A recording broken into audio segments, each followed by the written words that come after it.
Welcome to the first in our series on data transfers involving Hong Kong. My name is Pádraig Walsh, and I am the leader of the TMT practice here at Tanner DeWitt in Hong Kong. Today I'm going to speak about the ground rules. What are the basic rules of engagement that you need to understand when you are looking at or assessing a data transfer involving Hong Kong? I'm going to speak about three particular concepts. Firstly, what is data collection? Secondly, what is the jurisdictional scope of the legislation of the Personal Data Privacy Ordinance in Hong Kong? And thirdly, what are the data user, that's data controller in Hong Kong terms, what are the data user obligations in respect of the collection of personal data in the context of a data transfer? So let's deal with the first of those. Data collection. That looks like quite a factual thing. Simply the acquisition of data relating to a person. But actually in Hong Kong it's a little bit more than that, a little bit more precise. There was a case called the East Week case. Not East Week, we don't do witches here. This is the East Week case. And in this particular case, a new principle or a clarification of the principle under Hong Kong law was passed down by the Hong Kong courts. Here, it was clarified that collection not only means the act of collecting the data or the personal data, but also with the intention to identify or to actually identify an individual. Now that sounds like lawyers splitting hairs, and to a certain extent it is, but let me give you an example of how this might apply in practice. So here in Hong Kong, there's a famous sporting event called the Rugby Sevens. Imagine that you're a photographer at this event, and you take a photograph of the packed South Stand full of spectators. Now, applying the principle of what is the collection of personal data in Hong Kong, the photographer hasn't particularly identified an individual, nor has he intended to identify an individual. Rather, he is taking a photograph of a crowd. Now, contrast that with he identifies or sees a superstar, like me, in the crowd at the South Stand, in my fancy costume. And he decides that this will make an entertaining photograph, and he will label it as Pádraig Walsh megastar making a fool of himself in public. Now in these circumstances, if he takes that particular photograph, he has the intention to identify me in the photograph, and he has acquired or collected personal data. So that's the difference. That is something that is often quite relevant in terms of understanding this as a ground rule. You can think of it in terms of things like the passive collection in CCTV cameras, logging of people entering or exiting a building. These kinds of things may not necessarily be the collection of personal data, and it's just a question you have to ask yourself as you're embarking on that analysis. Secondly, let's speak about the jurisdictional scope of the Personal Data Privacy Ordinance in Hong Kong. Sometimes, and people who are from the EEA or from China in respect of the PIPL and the GDPR for the EEA, will know that there is some degree of extraterritorial reach of the obligations under those legislative regimes to activities outside those territories. This is not the case in Hong Kong.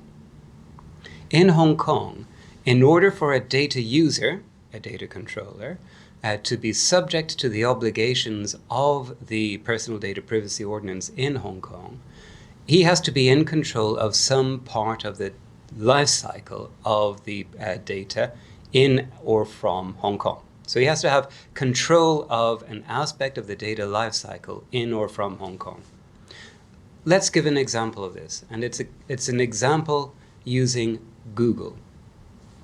There was an individual in Hong Kong who believed that the outcome of a Google search contained false information and made a complaint to the PCPD in Hong Kong in relation to that. Now, it so happened that insofar as Google's operations in the region at the time, the local subsidiary of Google did not control any aspect of the data lifecycle in or from Hong Kong. The relevant servers were in Taiwan or in Singapore, and the main activities in respect of the conduct of searches and the production of search results was conducted elsewhere. The only thing that happened in Hong Kong was perhaps a person voluntarily inputting a base search request and the display of the outcome of that request on a screen in Hong Kong. Everything else happened outside Hong Kong. And in those circumstances, the decision and the outcome was that there was no control over the data lifecycle within Hong Kong, in or from Hong Kong, by the local Google subsidiary here, and therefore the Personal Data Privacy Ordinance did not apply. There was not jurisdictional scope. And this is something that can often happen in relation to international businesses that don't have a business presence in Hong Kong, but still maybe are doing e-commerce or related things that involve some degree of activity with local Hong Kong persons. Again, it's a question that you have to ask yourself before embarking into more detailed and complex analysis. Is this under the jurisdiction of Hong Kong law? And the third point I want to address is, what are the data user, that's the data controller, what are the data user obligations in respect of the collection of personal data in Hong Kong in the context of data transfers? So here there's a concept called a PIX. Now, data privacy lawyers and DPOs will be well familiar with all the acronyms that go on in data privacy circles. The PIX stands for a Personal Information Collection Statement. And this is a document or a tool that is used for compliance with the collection principle. That's DPP1, Data Protection Principle 1, under the Personal Data Privacy Ordinance. Now, the PIX must be provided to a data subject on or before the collection of his personal data. And it sets out prescribed information that should be given to the data subject. The idea is, by providing that information, there's almost an implied consent to the disclosed uses of the personal data by the data user in subsequent processing. So how this applies in the context of a data transfer is that one of the categories that you need to provide to the data subject is the purposes for which the data will be used, and another is the classes of transferees to which the personal data may be transferred. Data transfer itself, under Hong Kong law, is a form of use. So if you are transferring the personal data to other persons, that needs to be disclosed and stated in the PIX. And the classes of transferees, data processors of different stripes and colors, also need to be set out and made clear.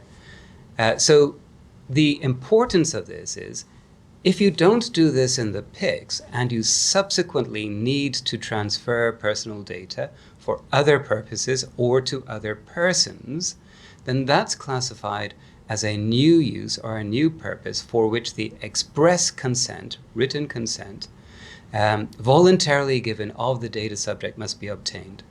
So there's an opportunity in Hong Kong to apply this informed and implied consent principle at the outset of the engagement with the data subject that is actually quite supportive to an open approach to data processing.